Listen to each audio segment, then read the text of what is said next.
But in the end, don't tell me how to do the segue, don't tell me the songs to pick, don't do it. And because other than that, you got just generic shit out there rather than something extraordinary like she makes. That's right. Yes, you, back there. I noticed that one of the first credit thank yous is to Dave Grohl. What did he have to do with the film? Did he engineer? Well, he basically, he, I had gone and done my interview for the Sound City documentary that he did. And it was like, so that was last year, probably February. So just about a year ago from today. And I was heartbroken because I was going, it was the second year after my record had come out. And I was, Fleetwood Mac wanted to go on the road, and I was like, so my record's over? My interview's over? I just can't stand it. I'm just, and my mom had just died, and I was horrified. And so I went to do my interview at Dave's studio with the board from Sound City. And I, at the end of it, I said to him, I'm just so heartbroken because this music business is just so screwed up now. And I've worked so hard all last year. I've done every TV show known to man, from Dancing with the Stars, The Voice, to you name it. And I have tried to be my own record company because I didn't feel I got any help at all from Warner Brothers. So I thought, okay, I'm going to do it myself. So I said to Dave, I'm just heartbroken because my record's gone. It's gone. And people don't even, I went to Hawaii and people don't even know I have a record. So and he said to me, so did you film it? And I said, we did.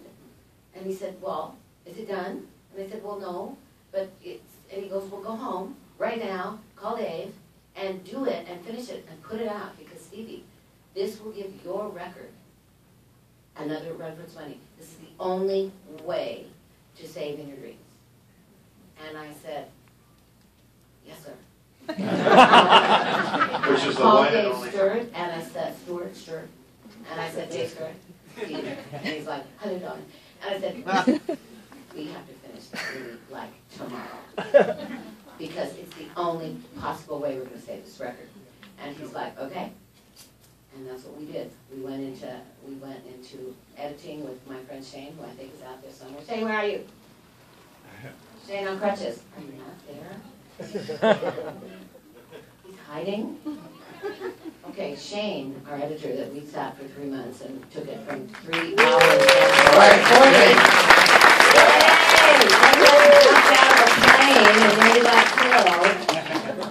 40. And wanted me to go with her. I would love to take you skydiving. I said, it's not going to happen.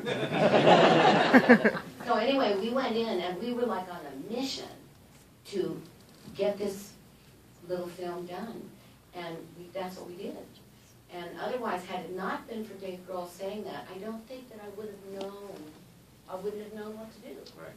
So I wouldn't have done it, and we wouldn't have finished it, or it would have been eventually finished, but it would not have been finished fast enough to have been able to actually click in to the coattails of what I had just done for the whole year of every TV show and all the press I did, and all the shows I did. So we got it done fast enough for it to still be a part of the original record. And really the reason that we did this film and made it go was because we hoped that when people saw this film, they would go, oh my God, I want to hear this record. Because so many people never even knew I had a record out. And that just broke my heart, and that really is where the music business is today. So you have no choice. You have to do it yourself. Even me, an established artist like me, even me had to go out there and just like scream at everybody and say, I'm staying on the road for an extra year. And I had to tell Fleetwood Mac that, no, I'm not going out with you. I am going back on the road with In Your Dreams. I'm finishing my movie, and I am not walking away from In Your Dreams until I feel good about it. Amen.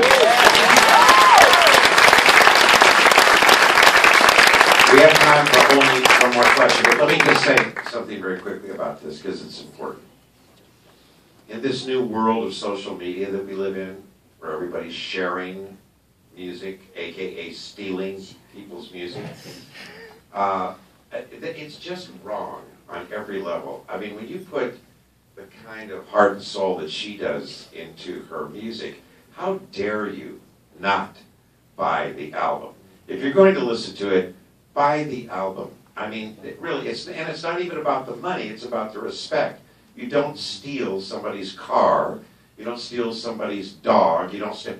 How do people think it's okay to steal somebody's music, which is about it's like ripping your own heart out. So it just pisses me off. You have to support the music business because, and I go on stage every night and say that, because what's happened is, because, you used to sell a record, and it was like $18, $15, and gosh, a lot of, say $8 went to the record company. So the record company got to fill up their coffers, and they had money. And so they could sign an artist, and then they could develop the artist, right? And if you did a record that was good, and then your next record wasn't so good, they didn't drop you. They realized that you were morphing into who you were going to be, and you were going to be this great band. So they would help you, and they would pay your rent, and they would give you some money for food. Because now, the record companies don't have that money. So no, they can't develop you as an artist. That means if you have a hit single, you better have another one coming right up behind, because they're going to drop you so fast and sign the next person that has that song, that Call Me Maybe song. And if you don't have it, you're out of the music business. But how are you going to stay in the music business if you can't support yourself?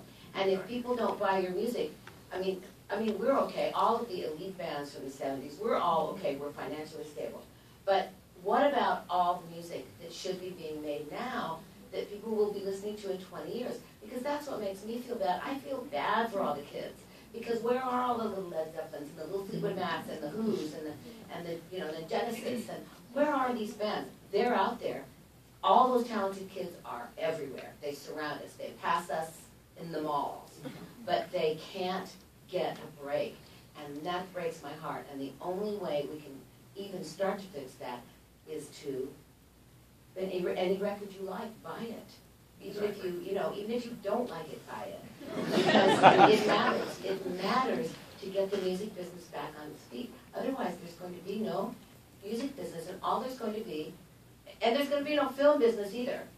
There's just going to be the old bands like me going out on the road, making a lot of money, and then we're all going to die, and then there's going to be nothing.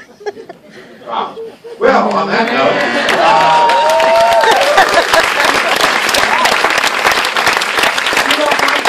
we'll call it Mr. Helmsley. God bless you. Please leave us. All right, very last question tonight. Okay, okay, you can pass that up. Who's got a last question about the film? Mr. Nicks. Thank you so much. I'm going.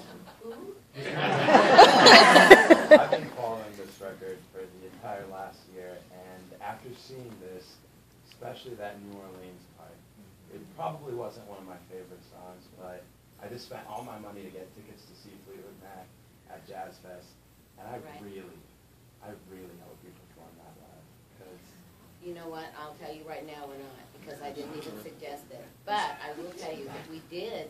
It was performed once in New Orleans. Okay. At the end of my last tour, and it was fantastic. Okay, good. So as long at as least, they heard it. yes, they did. Okay. Yes, thank you very much. I'm sorry, I have to steal this pretty lady away. Thank you for being such a great audience. Thank you very much. Hi, Stevie. Stevie Nicks, ladies and gentlemen.